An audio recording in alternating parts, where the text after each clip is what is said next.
Mas eu quero já mudar para um outro assunto, que é a lei de responsabilidade gerencial. Está na sua proposta de governo, já falou diversas vezes, prefeitos que não cumprirem metas específicas definidas para saúde, para saneamento, de crescimento do município, portanto de PIB, educação, ficariam inelegíveis por 8 anos. E aí eu pergunto, o senhor vai definir essas metas uma vez eleito? Como é que vai ser debatido isso? Como é que o senhor pretende caçar direitos políticos com base exatamente em quais critérios? Eu queria entender. Perfeito. A lei de responsabilidade fiscal, que passou durante o governo Fernando Henrique, ela foi um marco que ajudou a disciplinar o uso de recursos públicos em municípios e estados no Brasil. Foi em grande medida uma revolução. A sequência natural é estabelecer metas de desempenho nos municípios e estados. Senão um prefeito é eleito e, ao ser eleito, ele não tem nenhum compromisso em melhorar os indicadores nas áreas que importam. E isso somado, e você é uma pessoa que estuda muito desse tema, a cooptação do Estado, isso somado a um modelo político baseado em emendas e a ausência de atividade econômica nesses municípios, criou municípios fantasma, que não têm atividade econômica, que vivem da cooptação da própria população e que foi turbinado agora com as emendas do orçamento secreto, em que dinheiro é desviado, vira caixa 2, compra a população, não se melhora a vida das pessoas, se faz um show com algum cantor sertanejo próximo do período eleitoral, o Wesley Safadão foi inclusive processado por ele por tratar desse assunto, e aquele município não atinge seus objetivos básicos. Você não consegue ter metas de fornecimento de água. Eu fui para Melgaço, no interior, na Ilha do Marajó, não tem água. As pessoas bebem esgoto. Você não tem meta, a pessoa não cumpre nenhuma melhoria no ranking do SAEB ou no IDEB, e mesmo assim o prefeito é reeleito. Estabelecer esses indicadores estabelece um parâmetro de desempenho mínimo. Se um prefeito não cumpre nenhum desses parâmetros de desempenho mínimo, mesmo com o recurso federal chegando, o recurso do FPM, ele tem que ter algum tipo de punição. Senão, o que a gente vê é a reprodução de um modelo político baseado estritamente na cooptação, que é justamente a base daquilo que a gente chama de centrão. Por que nós somos escravos de políticos do Amapá, ou políticos do Piauí, ou políticos do Maranhão? Lugares mais pobres, porque essas pessoas não prestam contas para os seus eleitores, porque eles apenas administram, prefeitos são receptores e gerenciadores de recursos, por vezes ilícitos, que ajudam a manter essa lógica. Entregar para o munícipe metas que vão ser cobradas por parte do governo federal e que vão ser discutidas no Congresso, porque esse é um projeto que tem que passar no Congresso, e estabelece as metas e os critérios de avaliação, são instrumentos que vão permitir que aí sim, o gestor público, independente da sua cooptação natural, em lugar, cooptação que eles fazem da própria população, falando da compra de volta pura e simples ao cargo na prefeitura, eles vão ter que atingir aqueles indicadores objetivos. Japão trabalha com isso, China trabalha com isso, você tem isso em alguns lugares na Inglaterra. Isso é uma maneira da gente qualificar a gestão pública ao redor do Brasil. O deputado depende do prefeito para se eleger, o prefeito depende do deputado para conseguir recurso. Como é que o senhor imagina que o senhor vai conseguir aprovar uma lei de responsabilidade gerencial, por exemplo? Da mesma maneira que o Fernando Henrique Cardoso passou a lei de responsabilidade fiscal. Também desagradava os prefeitos à época, construindo base, construindo convencimento, construindo maioria. O lugar que eu fiz a grande apresentação desse projeto foi na Marcha Nacional dos Prefeitos. Uma massa de prefeitos. Eu imaginei que eu seria xingado. Eu falei, alguns de vocês vão perder o direito político.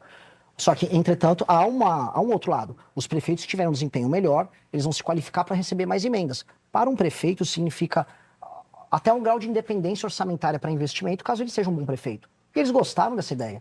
Então, há um trabalho de convencimento com prefeitos, há um trabalho com os deputados e com os partidos. Um partido político, porque uma das coisas que a lei de responsabilidade gerencial faz é, além de não apenas entregar punição, mas entregar mais recursos para um município que funciona bem, o partido político que tiver mais prefeitos que atingem metas de desempenho, o fundo partidário passa a ser determinado pelo número de pontos que aquele prefeito obtém, ponderado pela população, multiplicado pelo número de municípios que o partido tem.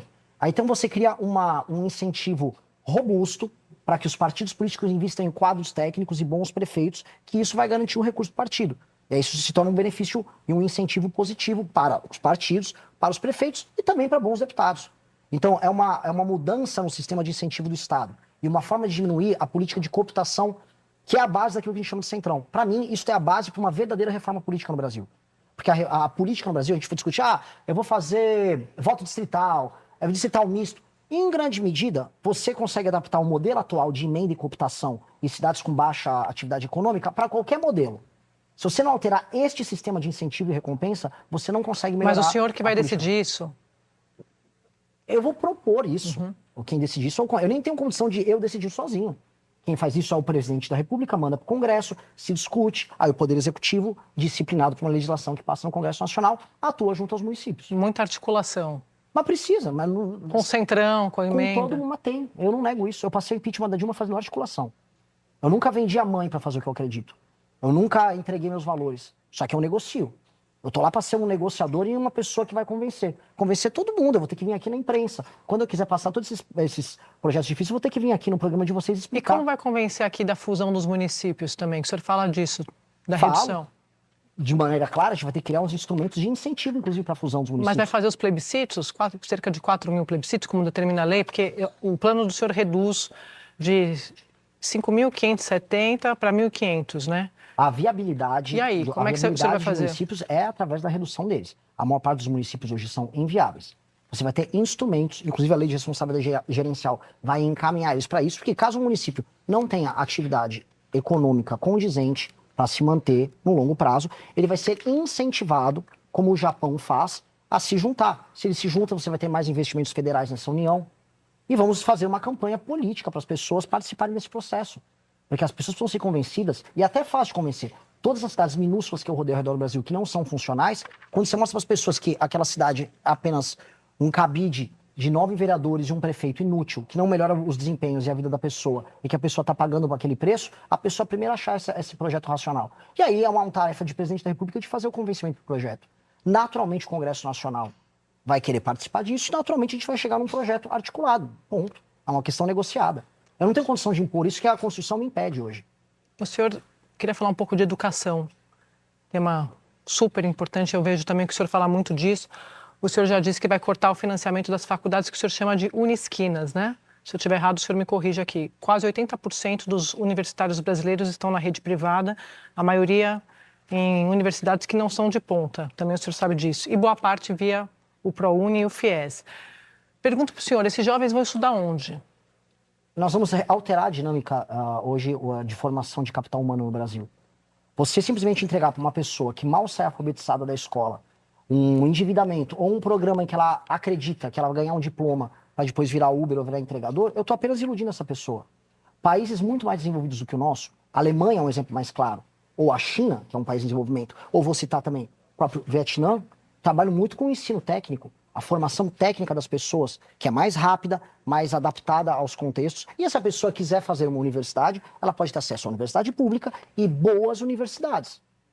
Então, boas universidades privadas, com financiamento. O que não vai ter é praticamente uma máfia que foi construída através de muito lobby, numa propaganda que foi feita pelo Lula, de que, não, eu vou te dar um diploma e sua vida vai se resolver. Não se resolveu. Inclusive, esse é o drama da minha geração. Minha geração, todo mundo achou que ia conseguir um bom emprego com diploma e terminou enganado e terminou na mão do Pablo Marçal, dizendo que ela fracassou porque não tinha um mindset certo. Foi exatamente isso que aconteceu. A minha geração, a geração millennial, acreditou, olha, ampliou, tive acesso agora à universidade, fiz relações internacionais numa uni alguma coisa. Ela pegou esse diploma, pendurou na parede e foi fazer Uber. Mas lógico que existem externalidades econômicas que envolvem o problema dessa pessoa, mas definitivamente um diploma mal qualificado é apenas ilusão. E as pessoas acreditaram nessa ilusão. Candidato, eu não vou entrar aqui na discussão sobre a qualificação do diploma, porque é um tema bastante complexo de fato. Mas o financiamento estudantil é um caminho, uma porta de entrada de jovens pobres no mercado de trabalho. E vou além. O senhor fala em abolir o sistema de cotas.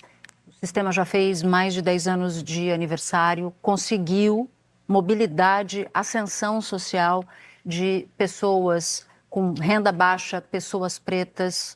Por que o senhor vai abolir o sistema de cotas, a exemplo do que o senhor está falando? Vou começar pelo que você colocou inicialmente.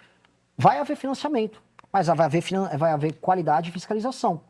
Então o senhor não vai acabar com o ProUni, o senhor vai... Não, eu vou qualificar. Não, a universidade que entrega péssimo ensino e acaba recebendo ou renúncia ou algum incentivo governamental, não receberá.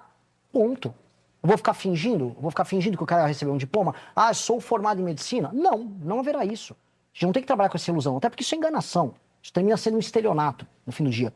Especialmente com a pessoa que está pagando ou com o pagador de imposto que está sendo iludido e que está vivendo numa sociedade em que aumentou a produtividade e a escolaridade. A ilusão, a mentira, vai acabar. Segunda coisa, eu e o meu grupo político, nós não acreditamos em termos principiológicos do sistema de cotas. Agora, a nossa política para substituir o modelo de cotas, que é uma política de sistema de incentivo e recompensa para bons alunos desde a base, ela vai substituir paulatinamente. É igual a... Tudo envolve uma transição. Não vou, entrei no governo, acabei com esse modelo. Não, nós vamos fazer uma substituição. Eu acredito no poder não só da educação, mas no poder da integração. E eu acredito que existem pessoas talentosíssimas espalhadas por todo o território nacional. Um exemplo muito claro é, boa parte das pessoas que passam no ITA e nas melhores universidades vem lá do Ceará. O colégio Farias Brito, acho que é Ari de Sá. Como é que eles fazem a coleta? Eles coletam muitos meninos e meninas dos interiores do próprio estado do Ceará, que estão indo bem em escolas públicas, eles coletam essas pessoas, treinam, passam em grandes vestibulares, viram inclusive uma bandeira, olha, essa escola é muito boa. O que nós pretendemos fazer? Nós queremos qualificar as crianças, primeiro, um sistema de alfabetização muito poderoso, porque o Brasil hoje ele não está focando no método fônico, que é o principal método referendado por pesquisa para alfabetizar crianças. As crianças estão saindo semi-alfabetizadas da escola. Aliás, sobre a escola e primeira infância, tem todo um trabalho que a gente está tratando, é um dos temas que a gente mais fala no nosso livro de propostas. Mas as crianças e as famílias que performarem melhor em provas objetivas feitas pelo governo federal vão receber bolsas desde já nas escolas. Tá, isso é agora se o senhor for eleito. Eu quero falar, eu quero voltar... Só dar um recado que faltam 5 minutos, tá? Tudo bem. Eu quero só voltar para as cotas. Por que o senhor dissesse assim, no futuro o meu desejo é acabar com as cotas porque a desigualdade estaria superada e nesse caso não precisaria mais de reparação. Mas é exatamente o que eu estou falando. Não, mas não foi isso que o senhor disse aqui. Esse é um ponto. O outro ponto é o seguinte, acabar com o sistema de cotas, se o sistema de cotas promoveu inclusão de pessoas pretas não só na universidade, mas no mercado de trabalho também? Eu acredito no mérito. Eu acredito que pessoas pretas, pessoas brancas, indígenas, quilombolas, elas têm que entrar pelo mérito, competir em igualdade de condições, as condições mais próximas possíveis das demais. Eu acredito que a universidade é um espaço de mérito. E o crescimento econômico vai ser baseado em mérito. E eu vou dar instrumentos, não na universidade, depois dessa criança ter passado por um ensino deficiente. Eu quero detectar quem são as crianças, quem são os outliers que vão entrar nessas faculdades, que vão ser objeto dessa política pública e desde já pegar essa criança, colocar nas melhores escolas, dar uma bolsa para ela, acabar com o programa Pé de Meia e transformar o Pé de Meia numa política de incentivo aos bons estudantes baseado em mérito, para que essa criança concorra em igualdade de condição ao longo da vida dela e que ela já vá para a universidade preparada. É isso que eu quero fazer, baseado no mérito dela e na integração que eu vou ter entre a escola, a família dela e o Estado. É isso que eu acredito. É você antecipar os efeitos disso ainda no ensino fundamental. Não fazer vamos ser, claro, uma correção. Você não consegue entregar nada em termos de desempenho quando você compara o ensino público com o privado para formar esse capital humano, aí depois agora dá uma cota para corrigir e faz uma propaganda. Não acredito nisso. Não é baseado em mérito, não é justo. Eu vou voltar para a base. É o outlier, é o garoto especial, é a menina especial. Vamos dar uma bolsa para essa pessoa. Vamos já inserir ela nas escolas. Vamos colocar elas nas melhores escolas públicas ou privadas, a escolha da família no seu município, no seu estado, para que ela concorra em igualdade de condições. É isso que eu quero. Candidato, o senhor já falou em desmame financeiro do Nordeste, que o senhor considera injusto que estados recebam mais do que arrecado. Mas isso não é romper o pacto federativo, punir o eleitor nordestino? Muito pelo contrário. O eleitor nordestino é a maior vítima disso. Basta ver que a classe política do Nordeste ela se mantém firme e forte num processo de exploração das pessoas mais humildes e ainda assim o dinheiro continua sendo retirado dos outros estados e mandado para essa classe política. Por quê? A quantidade de dinheiro que é colocada é desproporcionalmente mais alta, o pacto federativo é profundamente injusto com outras regiões, só que isso não se transforma em benefício para as pessoas do Nordeste. Então, se tá ruim para a pessoa do Sul, Sudeste, Centro-Oeste que paga o quinhão maior, tá ruim para a pessoa que mora no Nordeste, que inclusive se muda para outros estados, para quem tá bom? Para alguém tá bom. Tá bom pro político. Eu rodei o interior do Nordeste, graças a Deus, falando isso de rádio em rádio. E aí você explica isso, fala, mas para quem tá boa essa história? O fluxo migratório, tirando a Paraíba, é de saída agentada de pessoas. As pessoas estão indo embora, estão metendo o pé. E estão metendo o pé, a qualidade de vida está ruim, o crime organizado chegou, não houve um aumento de renda quando comparado a outras regiões, só que a classe política parasitária de lá continua atuando e ganhando dinheiro. Isso não pode continuar. Isso é um sistema de incentivo ao mau trabalho.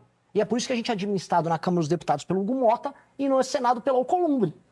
Isso não inclui só o Nordeste, parte do Norte também. Os lugares que têm menos atividade econômica, que são menos independentes, eles mandam nos que estão pagando a conta. Mas a solução para o Nordeste é mandar menos dinheiro? Não, a solução para o Nordeste é estabelecer um crescimento econômico, colocar lei de responsabilidade gerencial para quebrar esse ciclo de pobreza e as pessoas mesmo, de maneira democrática, como cidadãos e cidadãs livres, capazes de votar sem precisar de um carguinho do governo, de uma compra de voto, eles vão substituir essa elite política maldita, que são eles, para voltar, para a gente fechar o ciclo da entrevista com o começo, são eles os deputados e senadores que, em grande medida, eu vou ter que negociar e compor. O senhor tem o timing, a gente está encerrando aqui a nossa entrevista, mas queria dar um minuto para o senhor para as considerações finais. Eu adorei a entrevista. Vocês são jornalistas realmente muito boas, vocês são tudo aquilo que eu imaginava numa sabatina. Perguntas difíceis, perguntas boas, eu fiquei muito feliz, porque precisa ser assim, espero que seja ainda mais difícil com meus adversários, mas eu adorei e fiquei feliz, espero que muitas pessoas tenham me conhecido hoje. Muito obrigado pela oportunidade, fiquei muito honrado. Obrigada pela participação. Candidato. Amanhã, aqui nos nossos estúdios, a gente vai receber o Romeu Zema, do Novo, na Sexta, o Ronaldo Caiado, do PSD, Flávio Bolsonaro, do PL, é o convidado da próxima segunda-feira. A Globo News e o G1 transmitem ao vivo essa série de entrevistas especiais e conjuntas. Muito obrigada. Tem que ficar parado? Obrigada. Se você gostou, não se esqueça de deixar seu like e se inscrever no canal. Te vejo no próximo vídeo.